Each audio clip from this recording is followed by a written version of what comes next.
At the start of the movie, a red object falls from the sky, crashing through the black canopy of trees before slamming into the earth. The impact shakes the quiet forest, sending birds screeching into the night. Nearby, a lone deer perks up, its ears twitching at the sudden disturbance. But before it can run, something moves in the shadows. A thick, glistening tentacle slithers from the wreckage, wrapping around the deer's legs before yanking it into the darkness. A wet crunch follows, then silence. Elsewhere, in a quiet town, life moves as it always does. Routine, predictable, safe. But that's about to change. Ruth and Harry have been together for 6 years. No rings, no papers, just them. But when Harry suggests a camping trip deep in the woods, Ruth hesitates. She hates the idea of being isolated, but she loves him. So she pushes past the anxiety and agrees. The first day feels almost perfect. They hike up to a scenic overlook, the water below shimmering under the sun. Then, Harry drops to one knee, a small velvet box in his hand. Ruth's heart pounds, not with excitement, but with panic. He knows how she feels about marriage. They talked about it before, agreed it wasn't for them. But here he is, looking up at her, hopeful. Her breath comes short. She shakes her head. The words spill out, sharp and final. The tension lingers between them like a fog. By morning, things feel lighter, or at least they pretend they do. They wander deeper into the woods, their boots crunching against the damp earth. But then they stop. A deer lies twisted among the fallen leaves, its body covered in something thick and black. The air smells rot. Harry studies it, frowning. Probably some kind of disease, he says. But Ruth can't shake the feeling that something is very, very wrong. Ruth stumbles through the woods, her thoughts tangled. The argument, the tension, it clings to her like damp air. But then she sees it, a cave, half hidden by twisted roots. Something inside pulls at her, an urge she can't explain. Stepping in, the air grows thick, humid. The walls seem to breathe. At her feet, a blue puddle glows faintly, rippling as if alive. She kneels, staring into it. Her reflection stares back, distorted, unfamiliar. But something shifts inside her, a sudden, eerie clarity. She emerges from the cave, finding Harry waiting with guarded eyes. She smiles. "I changed my mind," she says softly. "Ask me again." Hope returns to his face. The tension fades. So he leads her back to the scenic overlook, the same place where everything had gone wrong before. He doesn't see the shift in her gaze, the way her fingers twitch at her sides. As he turns to face her, she lunges, shoving him with a force that isn't hers. Harry stumbles, arms flailing. The scream rips from his throat as he vanishes over the edge. A dull, sickening crack echoes through the canyon below. She should feel something, regret, sorrow, but there's only stillness. She wanders the woods, hollow and aimless, until she stumbles upon another couple. They speak gently, concern in their eyes, trying to piece together why she looks so lost. But before they can, movement stirs behind them. Harry steps forward, or at least something wearing his face. His eyes, once warm, are empty now, black pits reflecting nothing. Before the couple can react, he moves, fast, too fast.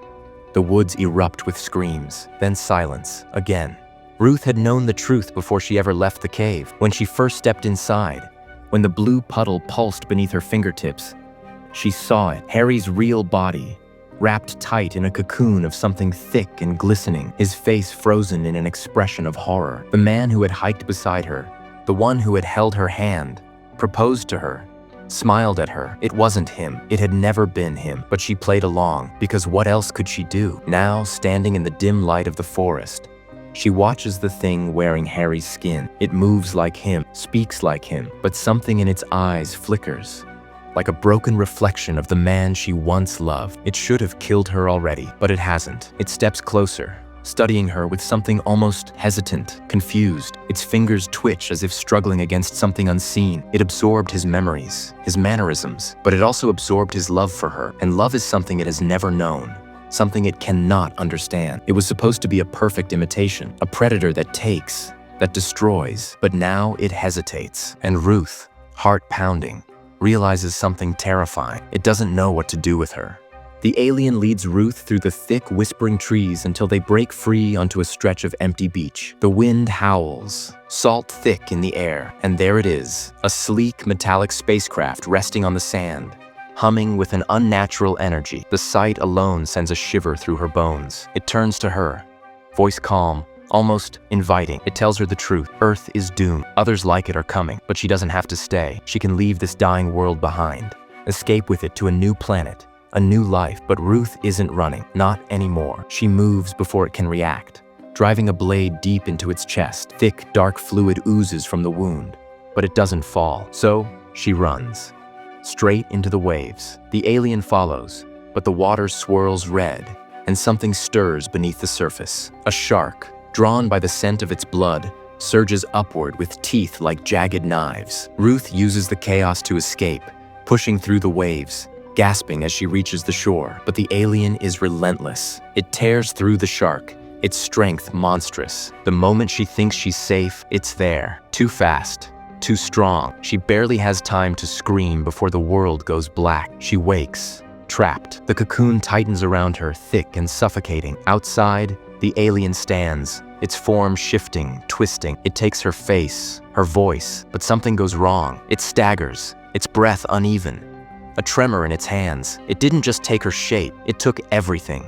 Her thoughts, her fears, her anxieties, and now they consume it. Ruth doesn't waste the moment.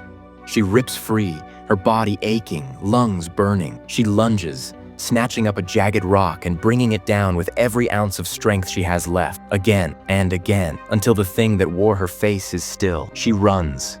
The forest swallows her whole, but behind her, in the darkness, something shifts. Its broken skull twitches.